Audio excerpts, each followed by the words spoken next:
نے جو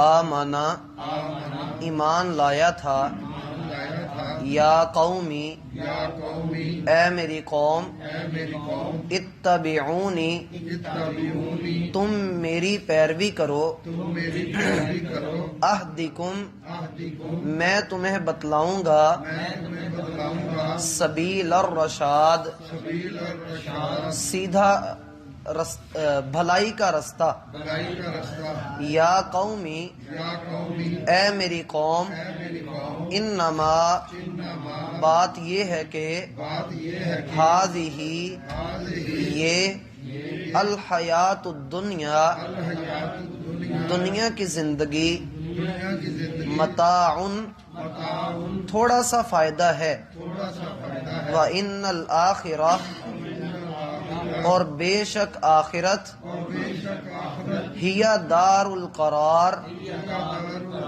اصل میں وہی ٹھہرنے کا گھر ہے۔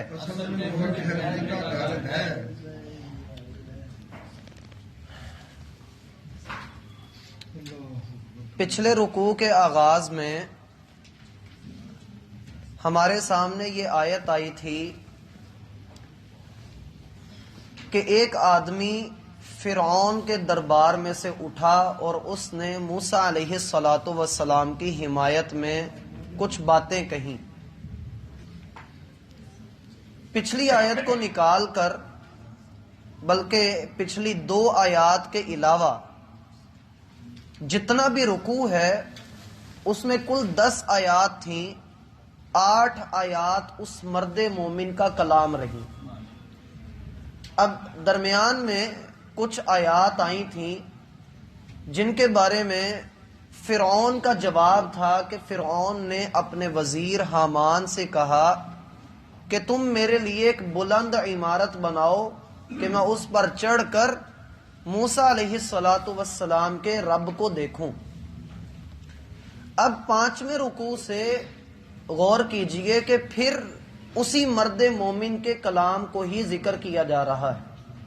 وقال الذی آمنا اور کہا اس شخص نے جو ایمان لایا تھا، اس نے کیا کہا؟ یا قوم اتبعونی اہدکم سبیل الرشاد اے میری قوم تم میری پیروی کرو، میں تمہیں بھلائی کا رستہ دکھاؤں گا، میں تمہیں بھلائی کے رستے کی طرف لے کر آؤں گا۔ بھلائی کا رستہ وہ رستہ نہیں ہے جو فرعون تمہیں دکھا رہا ہے۔ ہم نے آیت نمبر 29 میں پڑھا تھا کہ اس مرد مومن نے اپنی قوم سے کہا کہ اے میری قوم آج اگر اس ملک میں غلبہ ہمارے پاس ہے تو سوچو کہ جب کبھی اللہ کا عذاب آ جائے تو اللہ کے خلاف ہماری مدد کون کرے گا؟ تو فرعون نے جواب دیا تھا ما اریکم الا ما ارا وما اہدیکم الا سبیل الرشاد، بھائیو میں تو جو اپنے لیے پسند کرتا ہوں وہی تمہارے لیے پسند کرتا ہوں، اور میں تو تمہیں صرف سیدھا رستہ ہی دکھا رہا ہوں۔ اب یہ مرد مومن فرعون کی اس بات کا جواب دے رہا ہے جو آپ نے آیت نمبر 29 میں پڑھی، اور وہ کیا کہتا ہے؟ اے میری قوم فرعون کے رستے پر نہ چلنا، کیونکہ فرعون حد سے بھی بڑا ہوا، موسیٰ علیہ السلام کی رسالت میں شک بھی کر رہا ہے اور ہے بھی متکبر، اور پھر نہ ڈر اور بے باک اور جابر ہے، لہٰذا تم اس کی پیروی نہ کرنا، اتبعونی تم میری پیروی کرنا۔ بھائی بات کی سمجھ بھی آ رہی ہے کہ نہیں؟ اب فرعون کو سمجھانے کے لیے اللہ تعالی نے اس کے اوپر مختلف قسم کے عذاب بھیجے۔ ان عذابوں کی تفصیل اللہ تعالی نے 9ویں پارے کے اندر ذکر کی ہے۔ اللہ تعالیٰ فرماتے ہیں فَأَرْسَلْنَا عَلَيْهِمُ الطُّوفَانَ وَالْجَرَادَ وَالْقُمَّلَ وَالضَّفَادِعَ وَالدَّمَ آیَاتٍ مُفَصَّلَاتٍ، ہم نے فرعون کو سمجھانے کے لیے اس کے اوپر مختلف قسم کا عذاب بھیجا۔ مثلا اللہ نے طوفان بھیجا، ٹڈیاں بھیجیں، جوئیں بھیجیں اور مینڈک بھیجی اور خون بھیجا۔ اس طرح کے 9 عذاب تھے جو اللہ تعالیٰ نے فرعون اور اس کی قوم کے اوپر بھیجے۔ جب بھی ان کے اوپر عذاب آتا، یہ بات کو غور سے سنیے گا، جب بھی فرعون کی قوم کے اوپر عذاب آتا یہ موسیٰ علیہ السلام کے پاس آتے اور کہتے ادعو لنا ربک بما عہد عندک، اے موسیٰ آپ اللہ سے دعا کر دیں اللہ اس عذاب کو ہم سے ٹال کر دے، لئن کشفت، اگر یہ عذاب تو اللہ سے دعا کر کے ہم سے دور کروا دے، لنؤمنن لک، ہم ایمان لے آئیں گے، وَلَنُرْسِلَنَّ مَعَكَ بنی اسرائیل، اور بنی اسرائیل کو بھی آزاد کر دیں گے۔ ہر عذاب کے بعد، یعنی مینڈک کا عذاب آیا، اس قدر مینڈک ہی مینڈک ہو گئے ان کے گھروں میں، بستروں پہ، ہر جگہ پر مینڈک ہی مینڈک۔ تو انہوں نے کہا کہ اے موسیٰ اللہ سے دعا کرو یہ عذاب ہم سے ٹل جائے، ہم ایمان بھی لے آئیں گے اور بنی اسرائیل کو بھی چھوڑ دیں گے۔ موسیٰ علیہ السلام نے دعا کی، اللہ نے سب کو آزاد کر دیا۔ اب جب یہ لوگ آزاد ہو گئے، انہوں نے پھر اپنی پرانی ڈگر کے اوپر چلنا شروع کر دیا۔ اللہ نے پھر کوئی خون کا عذاب بھیجا، یہ کھانے پینے کی چیزیں بناتے تھے، اس میں خون آ جاتا تھا، خون ہی خون ہو جاتا تھا۔ تو انہوں نے پھر توبہ کی، پھر اپنی پرانی ڈگر پر چل پڑے۔ تو یہ ان کا انداز تھا۔ یہ بندہ مومن اپنی قوم سے کہہ رہا ہے اتبعونی، اے میری قوم فرعون کی پیروی نہ کرنا، اگر فرعون کی پیروی کرو اور موسیٰ کی پیروی کرو تو ان میں سے زیادہ کرامت معجزہ تو موسیٰ علیہ السلام کے پاس، کہ انہوں نے دعا کی اللہ نے تمہیں مصیبتوں سے نجات دلا دی، میں بھی اسی ہستی پر ایمان لایا ہوں، تو تم بھی ان پر ایمان لاؤ تاکہ تم سیدھے رستے کو پا جاؤ۔ اب یہاں سے یہ بھی پتہ لگتا ہے کہ میرا بھائی ہم اس دور میں موجودہ لوگ ہیں، ہم میں سے کسی کے اندر اتنا جذبہ نہیں ہے، نہ ہی ہم اتنی ہمت رکھتے ہیں کہ میں آپ سے کہوں بھائیوں میرے پیچھے لگ جاؤ نجات پا جاؤ گے، ہدایت پا جاؤ گے۔ میں اتنی سخت نہیں رکھتا کہ میں آپ کو یہ کہوں، کوئی بندہ اتنی سخت نہیں رکھتا۔ یہ بات جو یہ بندہ کر رہا ہے، اہل علم فرماتے ہیں کہ یہ تمام ایمانی تقاضوں کو پورا کر چکا تھا، اس قدر مضبوط ایمان تھا کہ اللہ نے اس کے منہ سے یہ بات نکلوائی کہ میرے پیچھے لگو میں تمہیں سیدھا رستے دکھا دوں گا اور لے چلوں گا۔ اور سیدھا رستہ کس کا تھا اس دور میں؟ موسیٰ علیہ السلام کا۔ یا قوم انما هذه الحیات الدنیا متاع، اے میری قوم یہ دنیا صرف فائدے کا گھر ہے، اور فائدہ بھی متاع کے اوپر تنوین ہے۔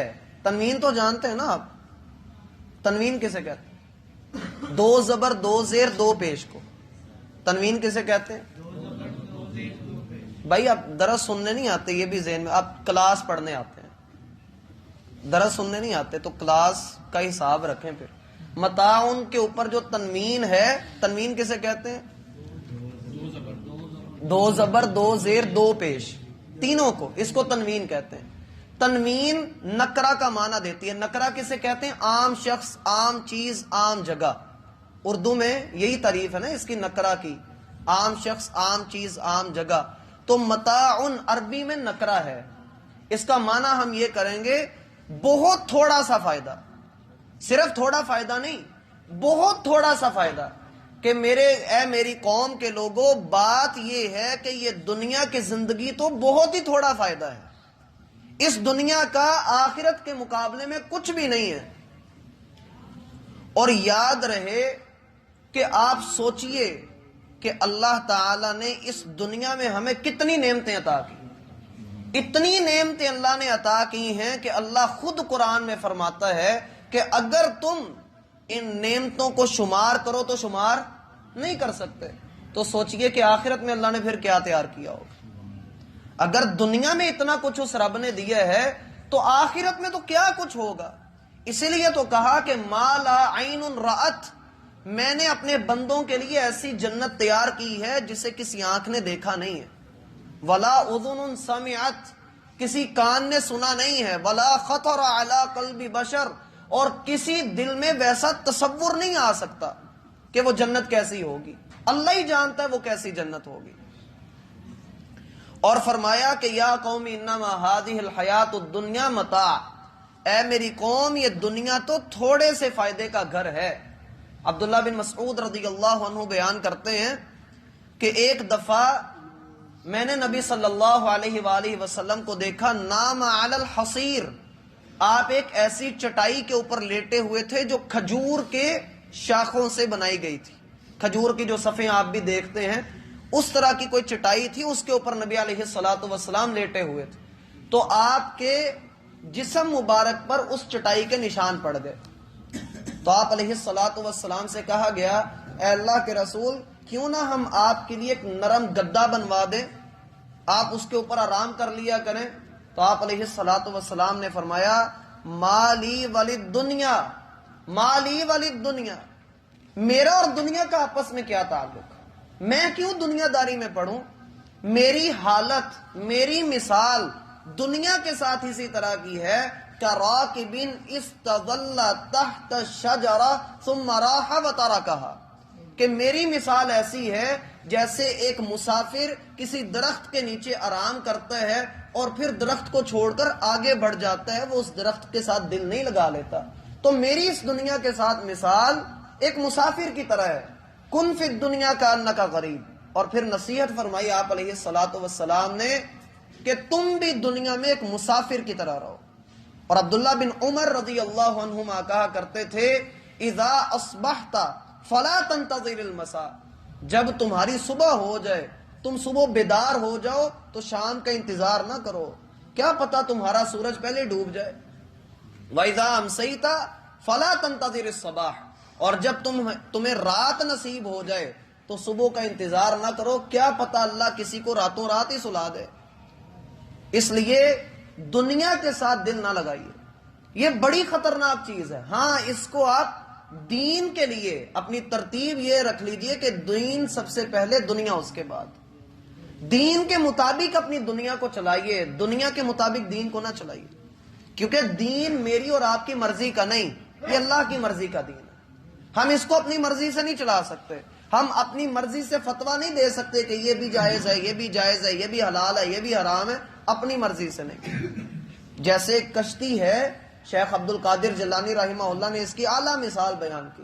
ان کا جیسے کشتی کو چلانے کے لیے نیچے پانی کی ضرورت ہوتی ہے، اسی طرح سے تم دنیا کے ساتھ اتنا تعلق رکھو جتنا کشتی کا پانی کے ساتھ ہے.